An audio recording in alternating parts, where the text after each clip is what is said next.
மற்றவங்கள பற்றி உள்ள காரியங்களை அறிந்து கொள்ளுகிறதுக்கு நிறைய பேருக்கு ரொம்பவே இன்ட்ரெஸ்ட் அதிகம். அப்படி வாங்கப்பட்ட ரகசியங்களை எப்படியாவது நம்ம தெரிஞ்சுக்கணும் அப்படின்னு ஆசைப்படுறவங்களும் இருக்காங்க. ஸோ இந்த மாதிரி ஆட்களை பற்றி வேதத்தில் ஒரு வசனத்தை வாசிக்க முடியுது. ஆகாய் தீர்க்கதரிசி எழுதின புஸ்தகம் 2ஆம் அதிகாரம் 15வது வசனம். உன் நண்பனுக்கு நீ குடிக்க கொடுத்து அவனை போதையா இருக்கும்போது அவனுடைய நிர்வாணத்தை பார்க்கறத நீ எப்படி அப்படின்னு சொல்லி ஆகாய தீர்க்கதரிசி கேட்குறாரு.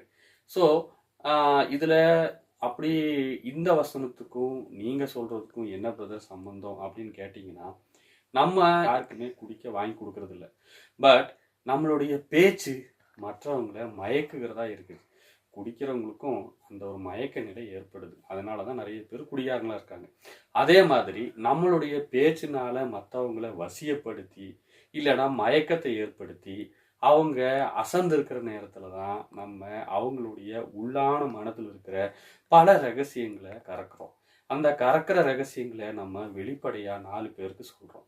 ஸோ அந்த ரகசியங்கள் எப்படி இருக்கு அப்படின்னு சொன்னீங்கன்னா, அவங்கள நிர்வாணப்படுத்துற மாதிரி இருக்கு. ஏன்னா அந்த ரகசியங்கள் அவங்கள யாருக்குமே தெரியக்கூடாது. நண்பராக நல்ல நம்பகத்தன்மையோடு காணப்பட்ட உங்களுக்கு மட்டும்தான் தெரியணும் அப்படின்னு நம்பிதான் அவங்க நம்ம கிட்ட சொல்றாங்க. ஆனா அதை நம்ம என்ன பண்றோம்னா 4 பேருக்கு சொல்லி அதுல ஒரு மகிழ்ச்சி கூட அடையிறோம்னு வச்சுங்களேன்.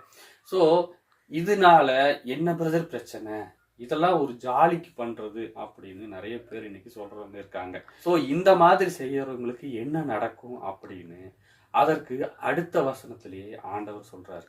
உன்னுடைய மகிமையை நான் லெஜ்ஜை அடைய செய்வேன் அப்படின்னு சொல்றாரு. அதாவது தேவன் நமக்கு தந்திருக்கிற மேலான ஒரு மகிமையான ஒரு ரட்சிப்பை நம்ம இழந்து அது லெச்சையாக மாறும், அதாவது நமக்கு கேவலமாக மாறும் அப்படின்னு சொல்றாரு. அதாவது அந்த மகிமையின் மீது நீ வாந்தி பண்ணி அது லெஜ்ஜையா மாத்துவ. அதாவது உன்னுடைய பேச்சினால உன்னுடைய கிரியையினால அந்த மகிமையை நீ கேவலப்படுத்தி கொள்வாய் அப்படின்னு இருக்கு.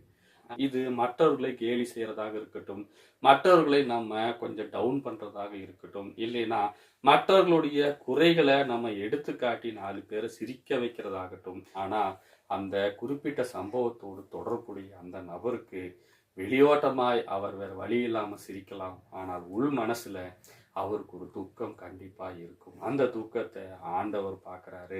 எனவே இந்த மாதிரி காரியங்கள்ல நம்ம ரொம்பவே ஜாக்கிரதையா இருக்க வேண்டி இருக்கு.